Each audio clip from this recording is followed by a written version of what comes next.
विश्वामित्र जी ब्रह्मर्षि थे, चाहते तो अपने तपबल से राक्षसों को भस्म कर देते, लेकिन राम जी को लाने का कारण यही था। राम जी को लाने का मुख्य कारण यही था कि उनको ले जाना है। कहा? मिथिला। इनको मिथिला ले जाना है। तो राम जी विश्वामित्र जी के साथ मिथिला चल दिए, पीछे पीछे राम लक्ष्मण के साथ चले। गोस्वामी जी मानस में लिखते हैं, जब आगे बढ़े तो आश्रम एक दीख मगमाही, खग मृग जीव जंतु तह नाही। राम जी ने जंगल में देखा कि एक आश्रम है जो पूरी तरह से ना उजड़ा है और पूरी तरह से ना बसा हुआ है, और उस आश्रम के बाहर एक शिला, पत्थर की शिला रखी। राम जी ने जब ये दृश्य देखा तो राम जी ने पूछा है कि भगवान ये आश्रम क्या है, कैसा है, इस आश्रम की कथा क्या है। ये आश्रम न पूरी तरह से बसा है न पूरी तरह से उजड़ा है। इस आश्रम को देख के मन में मुझे बहुत अशांति सी लग रही है, मुझे इस आश्रम के विषय में जानना है। विश्वामित्र जी ने पूरी कथा सुनाई कि ये आश्रम किसका है। कहा ये आश्रम है किसका? गौतम ऋषि का। और ये जो शिला है वो गौतम ऋषि की पत्नी अहिल्या है। गौतम ऋषि के श्राप से अहिल्या पत्थर बन गई, वो वाली कथा सुनाई है देवी अहिल्या की। और फिर कहा है कि राम ये पत्थर की शिला किसी के आने का इंतजार कर रही है। किसके आने का? किसके आने का? राम के आने का। अब राम जी को थोड़ी पता कि मेरे आने का। विश्वामित्र जी पूछ रहे भगवान किसके आने का? विश्वामित्र जी ने कहा उस महामानव के आने का जो पतित को पावन कर देता है, जो पतित को।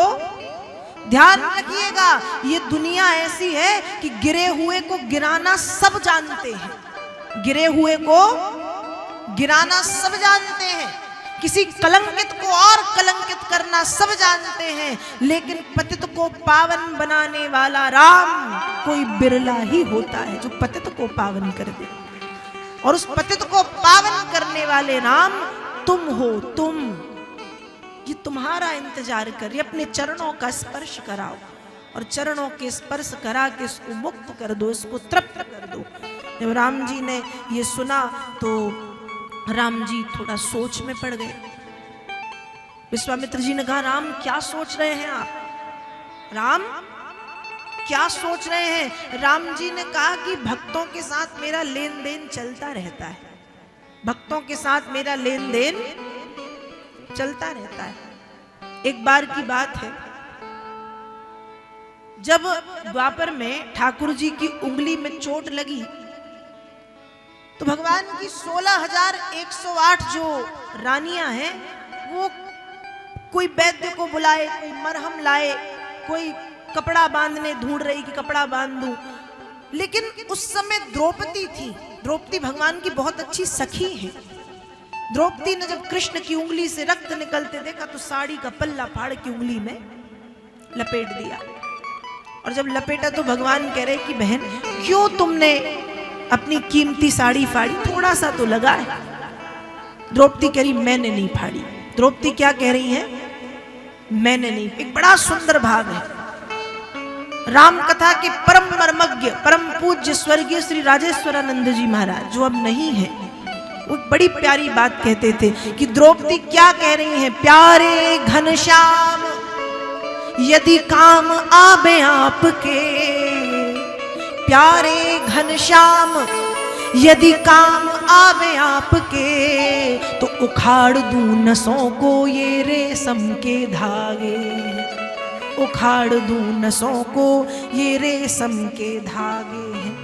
आगे क्या कहती है? मैंने नहीं फाड़ा चीर, मैंने नहीं फाड़ा चीर, पीर देख कर अधीर, धागे ही स्वयं नाथ चीर छोड़ भागे। और विधागे हैं अभागे जो उंगली पर लागे नहीं, विधागे हैं अभागे जो उंगली पर लागे नहीं, भाग उन्हीं के हैं जागे जो उंगली पर लागे। बड़ा सुंदर है। द्रौपदी ने कहा मैंने नहीं फाड़ा।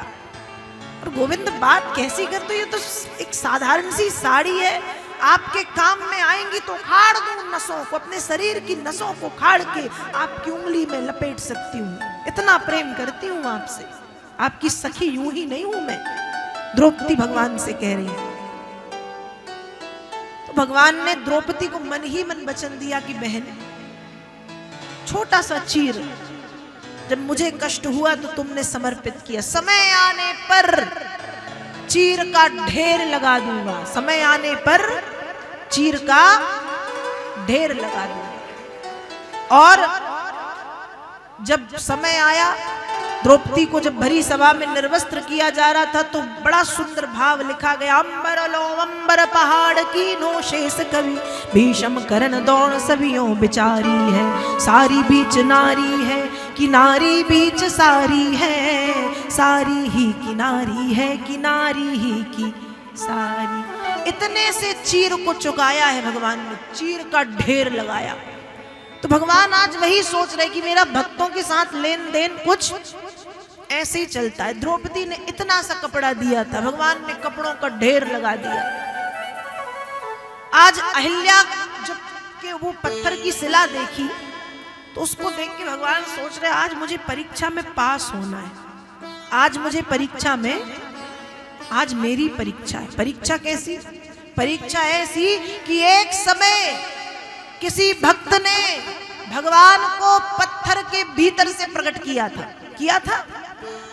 प्रहलाद से पूछा हिरण्यकश्यप ने कि क्वासौ यदि सर्वत्र कस्मात् स्तंभे ना दृश्यते, यदि तेरा नारायण सर्वत्र है तो इस खंबे में होगा, और खंबे में है तो मुझे दिखता क्यों नहीं? प्रहलाद जी ने कहा पिताजी बुलाओ तो सही, खंबे से आएंगे। प्रहलाद ने कह तो दिया, लेकिन जब खंबे में कान लगाए तब प्रहलाद जी को शांति मिली कि नारायण आ गए हैं, नारायण आ गए हैं। तो भगवान मन में सोच रहे हैं कि भक्तों ने तो कई बार मुझे पत्थर में से प्रकट किया है, भक्तों ने कई बार भगवान को पत्थर के भीतर से प्रकट किया। आज भगवान की परीक्षा है कि भगवान भक्त को पत्थर में से निकाल पाते हैं या नहीं। आज मेरी परीक्षा है। भगवान सोच रहे हैं कि कभी प्रहलाद ने पत्थर में से प्रकट किया, कभी किसी ने, कभी किसी ने, पर ये तो मेरे लिए पहली बार है ना कि मुझे पत्थर में से भगत प्रकट करना है। और ये सोचते हुए भगवान ने क्या किया, गौतम नारी श्राप बस उपल देह धरि धीर, चरण कमल रज चाहती, कृपा सिंधु रघुबीर। अहिल्या क्या चाहती है? अहिल्या क्या चाहती हैं? अहिल्या राम जी के चरणों की रज, अहिल्या राम जी के चरणों की धूल चाहती है। और राम जी ने जब अपने चरण कमल स्पर्श कराए उस पत्थर पर, तो पत्थर में से भक्त को भगवान ने प्रकट कर दिया। बोलिए भक्त वत्सल भगवान